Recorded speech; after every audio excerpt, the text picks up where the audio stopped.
Como é o tema de hoje. Né? Nós vamos falar hoje sobre o cérebro do homem. Será que ele muda quando ele se torna pai? O que vocês acham? Eu acho que, como falam, quando nasce um filho, nasce uma mãe junto. Uhum. Eu acho que com o pai também é a mesma coisa. Acho que é isso não também? Na mesma proporção, mas acho que cria um senso de responsabilidade. Eu falo por mim, no caso, né? Eu acho que só quem foi, né? Quem tem a percepção do que isso significa.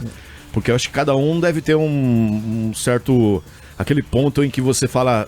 Surgem vários pontos de interrogação, né? A partir desse momento, né? Se você vai dar conta e vários outros, né? Com certeza. Eu acho que, só para complementar, eu acho que cria-se... O pai acaba amadurecendo mais, por causa de aprender a lidar com a paternidade, mas ao longo da paternidade, ao longo dos dias, o pai ainda assim, ele não perde a criancice dele. que a mãe acaba sendo tem mais responsabilidades de ver se o filho tá precisando de algum medicamento, se o filho tá doente ou não, se precisa levar no médico. Acho que a mãe tem mais essa responsabilidade, o pai é mais o divertimento. Olha, ainda é assim, né? Eu acho que a nossa sociedade, ela tá num processo de mudança, e até por isso é recente os estudos que a gente tem em relação aos homens, né? Então, assim, se a gente for pensar, tem alguns estudos a partir de 2014 que são mais marcantes em relação aos homens. As mulheres não, né? Então, assim, como a parentalidade afeta a mãe? Então, tornar-se mãe, isso traz alguma consequência? A gente sabe, né? Porque eu acho que era mais instigante porque a gente vê a mudança no corpo da mulher, e aí a gente fica imaginando que essa mudança né, que a gente vê na parte biológica vai afetar a parte psicológica, a parte social, é natural isso, né? Quando a gente pensa no homem, isso já é mais atual. Porque o homem, ele passou a ter um papel, a paternidade passou a ser vista como algo importante também, né? Antigamente, não sei se vocês lembram, a gente não falava muito sobre a importância do pai, né? O paternar, era mais o maternar. E hoje a gente fala bastante da importância do pai. Assim como ser mãe é algo que, assim, não é só biológico, ser pai também não é. Né? Nós, seres humanos, somos seres biopsicossociais. A paternidade, ela é permeada também por esse fator biopsicossocial. O que significa isso? Então, eu tenho mudanças que são biológicas, eu tenho alterações na estrutura do cérebro, né? Porque tem uma plasticidade cerebral envolvida aí, que eu já vou falar sobre isso. Eu tenho alterações hormonais, mas eu também tenho fatores sociais, eu também tenho fatores psicológicos que interferem, né, nessa mudança que a gente observa no homem. A gente acertou a resposta ao meio? Vocês acertaram a resposta. E é legal que um complementou um pouquinho a resposta do outro, tá? Foi bem interessante. Olha, o que vocês me falaram é assim, ó. A gente cria mais responsabilidade. Né? Vou começar, né, pelo Jean. A gente cria mais responsabilidade. O que significa isso? Eu me sinto responsável por cuidar, por proteger, né? E isso está relacionado com alterações hormonais que a gente tem. Então, a gente tem uma diminuição da testosterona, né? E a testosterona, ela tá mais relacionada com essa questão da luta, tá mais relacionada com a questão da potência, né? E eu tenho um aumento da ocitocina, que é um hormônio relacionado à conexão. Eu tenho um aumento da vasopressina. Então, assim, esses hormônios, eles estão mais ligados a questões emocionais, né? À aproximação, ao afeto. Aí você vai falar, mas Carol, essa alteração é biológica, assim, ela depende do filho ser meu, né, da minha esposa estar gestando, de uma pessoa estar gestando um filho meu? Não necessariamente, esse filho não precisa ser biológico. Está muito relacionado com essas experiências, com as vivências. Lembra que a gente fala de estimulação cognitiva? A gente falou, a gente estimula, o cérebro muda, né? E aí a gente consegue ter uma mudança de comportamento. É a mesma coisa, mudou o ambiente. Ou seja, se florescer um sentimento na pessoa relacionado àquilo, vai surgir toda essa mudança. Não é só o sentimento, eu tenho que agir, né? Então, assim, eu tive uma mudança no contexto, essa mudança no contexto exige mudanças comportamentais. Perfeito. E essas mudanças comportamentais levam a mudanças biológicas. É por isso que falam que pai é quem cria.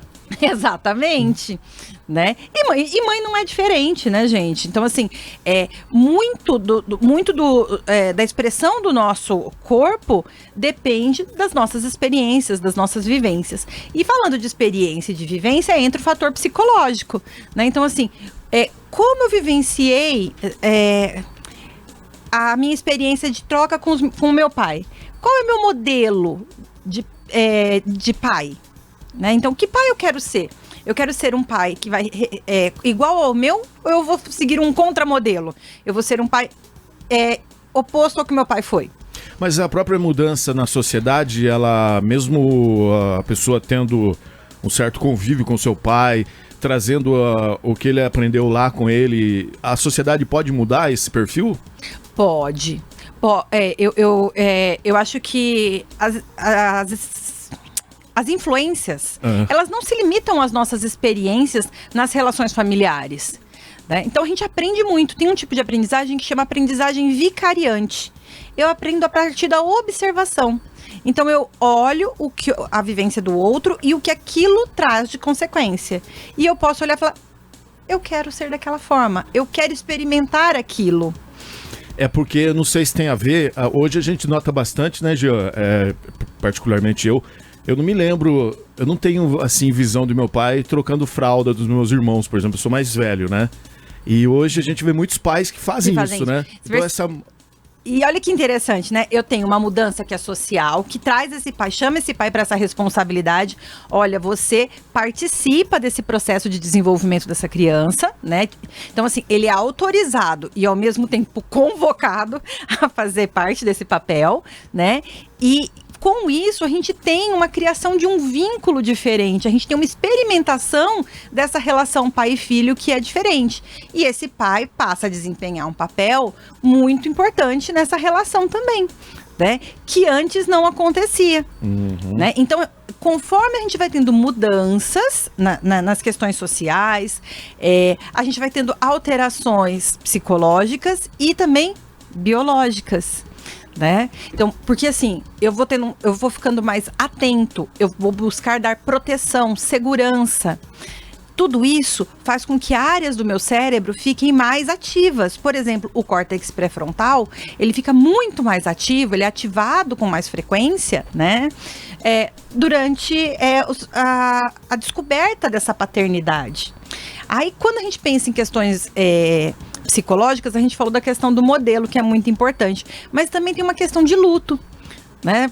Que a mulher também vive. A gente está mudando de papel. E aí, quando a gente tem essa mudança de papel, eu estou abrindo mão de algumas coisas e estou me tornando outra pessoa. Então, o tempo que já não é mais só meu, a liberdade que não é mais como era. Então, assim, as coisas vão mudando. E essa mudança pode gerar medo, como vocês estavam falando, pode gerar a insegurança, pode trazer até certa frustração, né?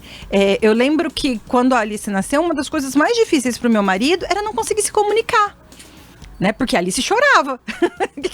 Eu quero alguma coisa, eu choro. E ele não conseguia. A maior frustração dele era, o que eu faço com esse choro? Como é que eu faço para esse choro parar? Engraçado que eu me lembro muito bem de tudo que a gente está falando aqui no meu primeiro, no caso, minha primeira filha, né? Agora, do segundo, que é o Marcos Vinícius, foi natural. Né, uma coisa assim que eu recebi de uma forma natural. Foi diferente da primeira vez. Já teve a experiência. Já estava. Né? Isso. Porque você já tinha entendido o que era ser pai. Né? Vai construindo. É como a estrada, é como uma rodovia. Né? Primeiro a gente vem, tem que derrubar, tem que fazer a trilha. E depois a gente vai, né? Marcos Vinícius? Quando o Marcos Vinícius chegou, ele já tinha uma pista duplicada. Porque o primeiro é só rascunho, né? O segundo que você... Não gostei desse negócio. O primeiro... Eu acho que você também não, né? O primeiro é o rascunho, daí o segundo que você vai modelando da forma que você quer, né? O primeiro você tá aprendendo a criar, né? Não gostei, hein? Já vou... E aí, você ouvinte, também tem essa mais uma palavra pra eu cortar do dicionário. Spoiler e rascunho. Né, Marquinhos? Na verdade, né? Mas faz sentido o que você tá falando. Eu acho que a gente é um rascunho de pai. A gente é um rascunho de mãe. Sim. Né? Porque a gente sempre tá tentando melhorar e nunca tá bom, né? A gente vai morrer sem saber se a gente fez certo, né? Exatamente. E a gente oferece o que tem de melhor. Não adianta, né? Pode não ser o ideal, mas era o que a gente tinha naquele momento para oferecer. E tá tudo certo. E brincadeiras, né? A parte, é isso mesmo. A gente tá aprendendo a se tornar pai e mãe, né? Aí a gente tem outras questões. A gente tem uma ambivalência emocional porque, assim, a gente ama aquela criança, aquilo é de uma potência gigantesca, né? Só que ao mesmo tempo, a gente tem medo. Como que você falou? Eu vou dar conta, né? Eu vou conseguir... Receio, né? Exatamente. E, por fim, a gente é permeado também, a paternidade ela é permeada por questões sociais. Então, questões relacionadas a vulnerabilidades específicas, por exemplo, é um pai que está empregado ou desempregado. Entra questões, por exemplo, a questão racial, né? Então, isso acaba afetando muito. Tem a questão das desigualdades de gênero. Então, o que é exigido do pai, do que é exigido da mãe é diferente. A gente tem uma separação também, né? Então, assim, isso é esperado do comportamento da mãe. Isso não é esperado do comportamento do pai. Por exemplo, uma mãe pedir para sair e ir a uma reunião de pais, a gente até entende. Um pai pedir para ir a uma reunião de pais tem uma certa resistência ainda. Mas então, acontece muito também, dando exemplo em particular, mas aqui é o que a gente tá falando de pais, e nós somos pais aqui, né, Marquinhos? Pelo menos isso a gente pode falar, né? De prática. Nas reuniões do Gabriel, as primeiras reuniões, eu ia muito. Só que daí eu me sentia meio constrangido às vezes, porque era eu mulher, mais, né? Um de homem, era mais mulher. E daí até nas últimas eu tenho pedido às vezes pra minha mãe ou pra Aline ir, até porque por causa de entender melhor, porque às vezes eu chegava em casa e como foi a reunião? Foi boa. Eu não conseguia nem transmitir tudo que precisava. Faz parte do homem, né? Ele age dessa forma, né? Eu não sei se você pode culpar o homem nisso, mas eu acho que a mulher tem mais atenção, né? Eu acho que a gente sempre fala sobre essas questões. Eu acho que a gente foi treinada pra isso, né? Mas eu acho legal a gente se expor e aprender. Então, assim, por exemplo, como é que foi a reunião? Foi boa. Você falou foi boa porque, ouvi. Mas você não sabe o que ouvir, né? Assim, o que você precisa transmitir. Sim. Então, talvez se alguém perguntasse pra você, por exemplo... Mas o que foi falado sobre as provas? Ou o que... Piorava. Não, eu sei. Você não ia saber responder daquela vez. Mas da próxima vez você ia ficar mais ligado. Mais atento, Você ia falar, calma aí, ela vai chegar me fazendo um interrogatório. Eu tenho que saber isso. É prova oral em casa, né? Eu tenho que saber isso. Então, é normal, a gente tá aprendendo. Ser mãe também é um aprendizado. Mas ao contrário da paternidade, né? A maternidade, ela sempre foi vista como algo compulsório. Enquanto a paternidade não.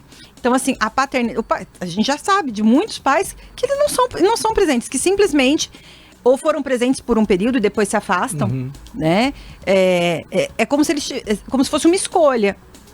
E não deveria ser, né? Então, o que eu gostaria de lembrar aos pais tentem participar, façam o papel de vocês nesse sentido de aprender, porque isso é um aprendizado e a gente consegue, né? A maior parte da população consegue aprender, tá? Vamos lembrar que tem as expectativas também, né? Hoje o que se espera de um pai é diferente do que se esperava antes, vocês concordam comigo? Antigamente a gente esperava que o pai provesse, fosse provedor. Sim, fosse trabalhar, trouxesse dinheiro pra casa, mas isso aí vai muito do homem também, né? Na questão homem e mulher, não é? Isso. Não só da paternidade, né? Sim, exatamente. Do homem é o provedor, hoje mudou. Mas também a própria posição da mulher hoje é diferente de um tempo atrás, né? Exatamente. Então acho que o negócio começou a dividir mais as tarefas, né? Exatamente, a gente tem uma divisão maior, a gente tem uma participação maior desse homem e, consequentemente, uma exigência para que ele se adapte, né, a algumas situações, e isso vai fazendo com que ele mude esse vínculo com o filho, com que ele mude, inclusive, as reações e se permita sentir. Hoje é permitido que o homem demonstre o que ele sente, né? Antigamente isso não era permitido.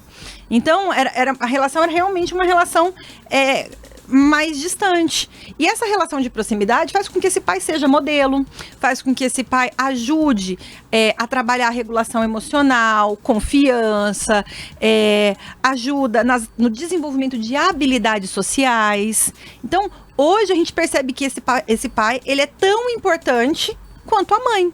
Né? Mas a gente ainda tem que avançar muito mais, porque nós tínhamos um enfoque gigantesco sobre a mãe e um enfoque muito pequeno sobre o pai, né? Graças às mudanças sociais, nós estamos tendo mudanças também das nossas pesquisas e, consequentemente, nos achados que a gente tem. Mas muita gente ainda leva nessa questão de machismo. Porque se é machista, só a mulher tem que fazer isso e você como pai não pode, mas às vezes a natureza das coisas e o andar da carruagem acaba favorecendo, por exemplo, dando exemplo meu, porque é o que eu tenho para falar.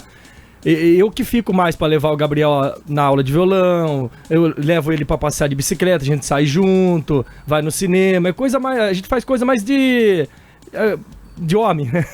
Dizendo assim, pra não... Porque senão... porque tem um papel social determinado. Agora, se ele ficar... se ele tiver febre, mal e mal, eu sei que tem que dar dipirona, mas quantas gotas? Daí eu vou recuar pra minha mulher. O que eu faço? Eu sei mal e mal medir a febre dele, entendeu? Esse tipo de coisa. Mas porque a nossa jamais... mas é porque a nossa sociedade fez essa divisão. Né? A gente tem uma divisão de papéis que foi sendo estruturada ao longo dos anos e que está sendo modificada diariamente. E depende da gente contribuir para essas modificações, né? Então, hoje nós temos homens que sabem, por exemplo, o que fazer, que medicação dá, e que talvez não saiam para andar de bicicleta, ou que também saiam para andar de bicicleta, entendeu? Varia muito de casa para casa, mas se a gente mudar políticas públicas, por exemplo, no sentido de uma licença paternidade um pouco maior, de uma licença, vamos chamar de licença parentalidade, né? Em que a mulher e o homem, eles possam dividir de acordo com a possibilidade deles, né? Para que uma parte fique com um, uma parte fique com o outro, o vínculo vai aumentar, as relações vão melhorar, e isso é importante. Então, assim, as mudanças, elas dependem de mudanças de base, então, mudanças nesse tipo que a gente está falando. Então, repensar papéis sociais, repensar políticas públicas, entender que esse homem, ele também passa muitas vezes por um sofrimento psíquico quando ele se torna pai, por medo, por insegurança, por pressão, por reformular o seu papel, né? Por ganhar mais uma função. Então, a gente tem que entender isso e, a partir disso, pensar numa mudança, Tudo tá bom? que é novo traz uma certa mudança, né? Traz uma certa Tudo mudança. que é novo, que surge na vida da gente. Mas eu aprendi muita coisa com a minha mãe. E eu uso com meu filho, né? Você não é todo mundo. Na volta a gente compra. Esse tipo de coisa. É engraçado como a gente usa, né? Olha como o modelo é forte, né? Tem muitas frases que hoje eu digo pro meu filho que minha mãe me dizia. Sim. Né? E acaba sendo... Por mais que você não concordava na época, você fala, pô, faz sentido. Daí eu... E talvez valha a pena até a gente repensar essas frases, né? Então, assim, você não é todo mundo, vamos repensar. Que outra frase eu posso colocar, não, sim, né? Sim. Mas é muito comum a gente usar, porque a gente tá acostumado, aquilo faz parte do nosso espaço, né? A gente fala de uma outra forma, mas quer dizer a mesma coisa. Sim. Então, só pra gente finalizar, quem não cuidou quando era bebê, quem não criou um vínculo quando era bebê, ainda tem tempo de criar esse vínculo. Tá?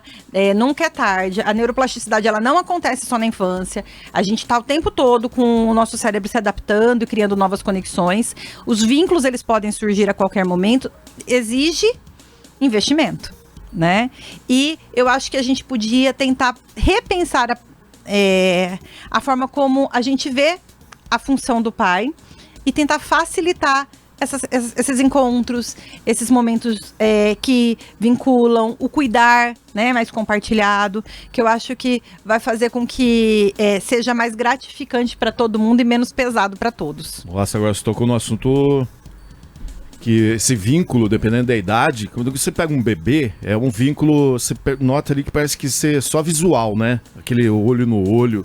Você não sabe o que o bebê tá sentindo ali em termos de sentimento e tal. Agora, quando você tem um filho de 5 anos, ou seja, qualquer idade que seja mais, que ele já desenvolveu, né, sentimentos emocionais e tal, acho que envolve muitas outras coisas, né? Sim. Não é uma coisa simples, né? É algo bem complexo, mas é possível. Né? Depende do investimento dos dois, da disponibilidade dos envolvidos. Do que aconteceu. Do que aconteceu. Do que antecedeu, né? Exatamente. Que coisa. Que legal esse papo, né? É pena que a gente tem pouco tempo para poder abordar esse tipo de assunto, mas traz mais papos como esse pra gente, viu, Carol? Trarei, gente. Obrigada, viu? Os ouvintes agradecem.